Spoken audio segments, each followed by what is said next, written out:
Mince, j'ai oublié d'enregistrer. Salut, c'est Real Team, ça fait plusieurs semaines que je n'ai pas fait de vidéo. J'ai eu el Covidos, comme on dit chez nous, hein. Ça n'empêche que c'est reparti pour une nouvelle vidéo. Je redesign vos logos.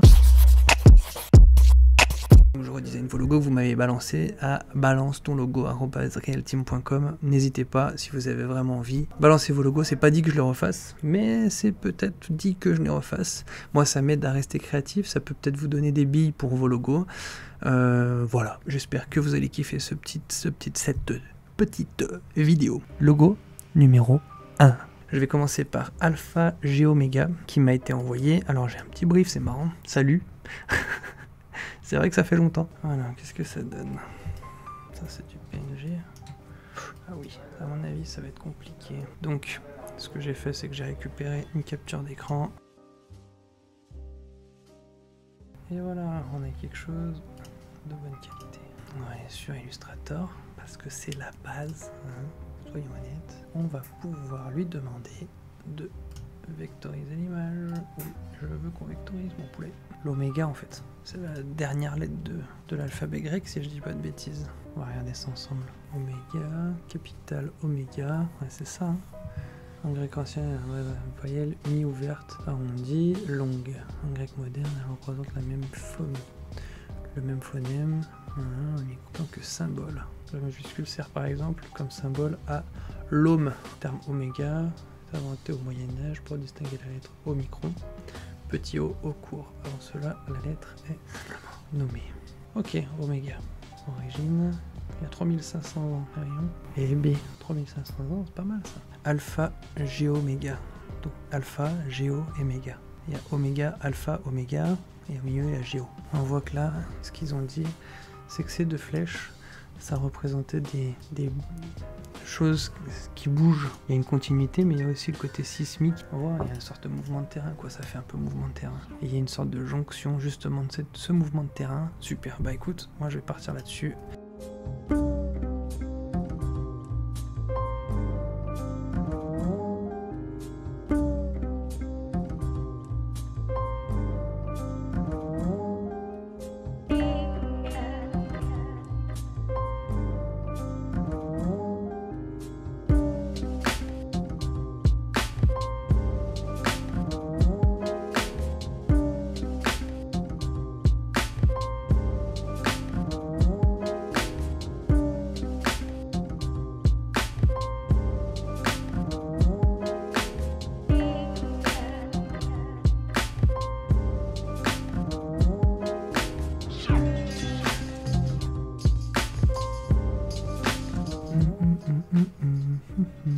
Je sais qu'il y a souvent des envies de faire des jeux de mots, mais c'est assez compliqué si vraiment on s'y connaît pas forcément. Si on s'y connaît pas trop, en fait, vaut mieux rester dans la simplicité dans les logos, vraiment.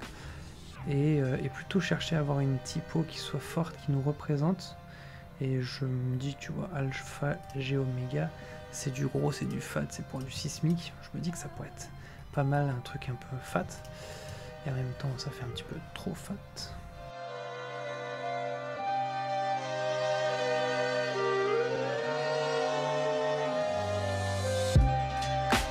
Je sais que ça peut des fois décevoir, mais en vrai des fois c'est ce qu'il y a de mieux à faire, c'est de garder des trucs simples quoi. Faut pas trop se prendre la tête, on a un joli petit rouge là, des familles qui passent bien. On récupère sur l'ancien. On voit qu'il y a eu une envie de dégrader. Ça peut être pas mal, un petit dégradé des familles.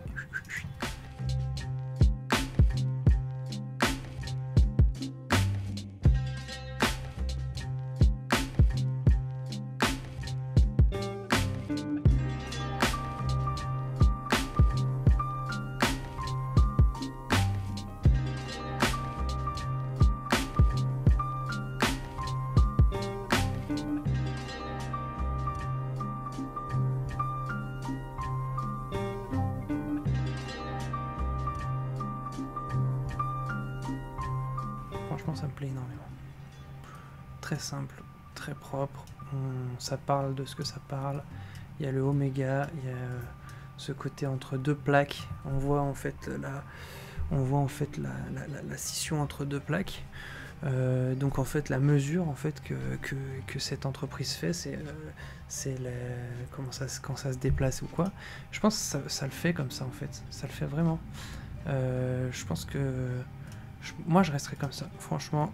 Je me prendrai pas plus la tête à faire des boui-boui, des machins. Puis en fait vous mettez ça sur un document, sur une page blanche. Regardez, enfin c'est tout simple, hein, regardez. Vous mettez ça sur une page blanche, ça fait propre, ça fait pro, il n'y a pas de prise de tête, pas de boui-boui. Et en fait, c'est ça qu'on cherche dans un logo, c'est une simplicité, mais en même temps pas du simplisme. Et je trouve que là, c'est assez recherché pour que ce soit pas simpliste, mais c'est assez simple pour que ça parle. Voilà où j'irai avec Alpha G Omega. Bravo, merci pour ton taf, franchement. Non, c'est du bon taf, hein. Alors tu m'as dit que c'était pas ton truc à la base. Oui, non, franchement, c'est bien. Moi, je me prendrais pas la tête beaucoup plus. Moi, après, c'est mon style aussi. J'aime rester dans la simplicité, que ça parle directement, que ça s'imprime dans la rétine. Et je crois que ce logo, bah, tout de suite, il s'imprime dans la rétine. Et on peut en plus le faire en broderie sur un t-shirt. On peut le faire en broderie on peut l'imprimer facilement. Il va pas demander trop de complexité. Ça va pas être complexe en fait pour les imprimeurs, les brodeuses, broderie. Logo numéro 2. Qu'est-ce que j'ai choisi? Bah bien, bon, on va prendre celui qui est en Illustrator, hein. Ouais, ça va être sympa ça. Je préfère. Au moins on repart comme il faut. Donc, Simon Pierre, merci d'envoyer ton logo. Donc, tu as bossé pour EM Media. E-Media. Alors c'est quoi? C'est EM Media ou E-Media? Merci de l'avoir mis en Illustrator, hein. Déjà de base, franchement, bravo pour ton travail. Bravo pour ton travail graphique. E-Media International. Le problème, c'est que là, on lit E, M et Edia. On arrive après, deuxième réflexion, on se dit, ah ok, E-Media. Si c'est E-Media, la coupure, elle n'est pas au bon endroit. Je vois beaucoup d'informations dans ce logo. Et comme je le disais juste pour le logo juste avant, il faut éviter d'avoir trop d'informations.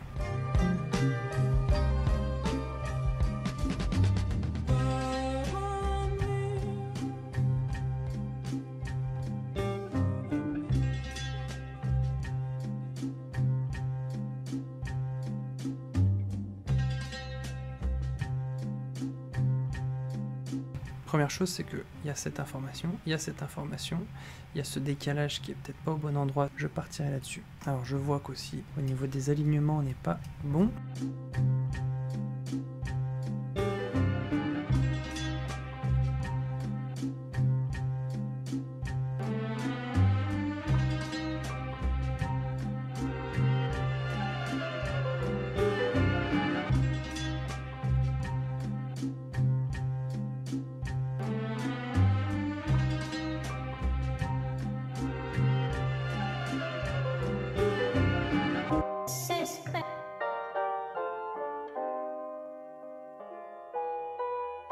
On n'est pas obligé tout le temps de devoir montrer ce que c'est. Des fois ça peut fonctionner, mais des fois en fait il vaut mieux éviter.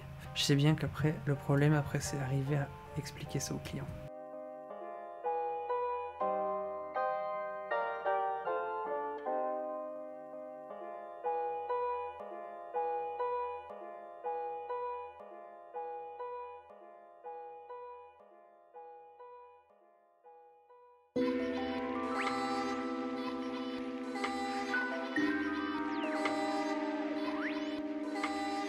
Voilà, moi, ce que je te proposerais. Voilà pour le logo numéro 2.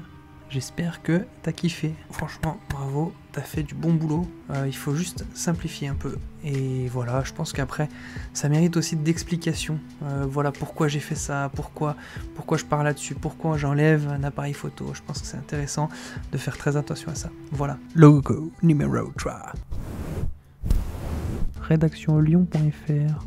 Par de là, donc voilà, on voit qu'il y a une italique, donc une envie d'avancer. Ici, on a l'impression d'avoir une redite rédaction Lyon et en dessous rédactionlyon.fr. Je pense qu'en fait, on pourrait partir sur un truc comme ça, rédaction avec un truc écrit à la main, tu vois, que ça fait très manuscrit, très je fais votre travail à la main, .fr directement en fait. Je sais pas, c'est une proposition, hein, encore une fois, c'est pas, je suis pas en train de dire c'est ça qu'il faut que tu fasses, absolument.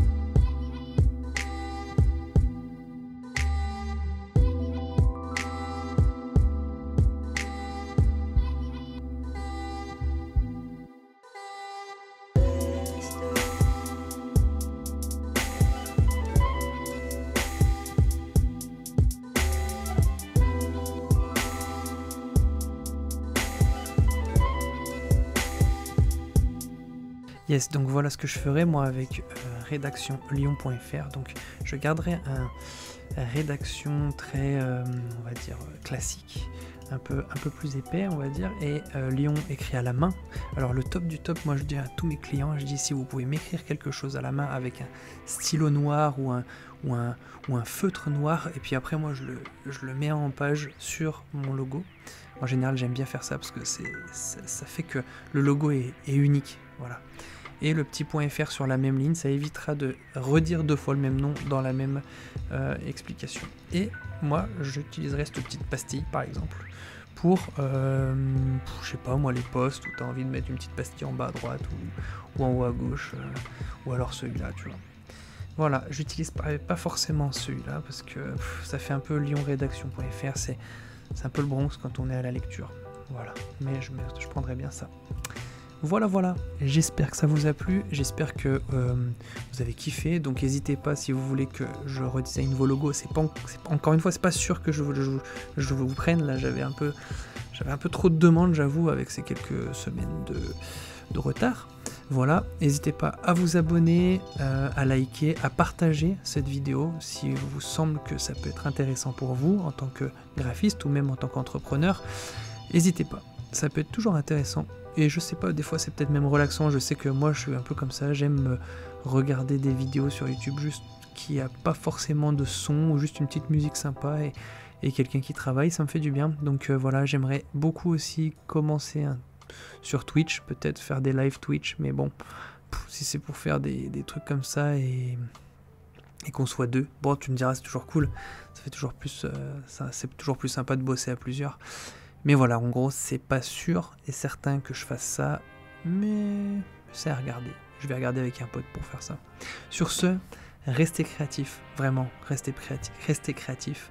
J'ai beaucoup de travail en ce moment, donc c'est pour ça que ça aussi, entre le Covid et le travail, ça a mis un peu de temps entre les vidéos. Donc voilà, je vais essayer de reprendre le rythme, une vidéo par semaine. Peut-être que semaine prochaine, je serai plus en mode tranquillou, tu vois. On tchatche. Et voilà. Voilà, sur ce, restez créatifs. À plus.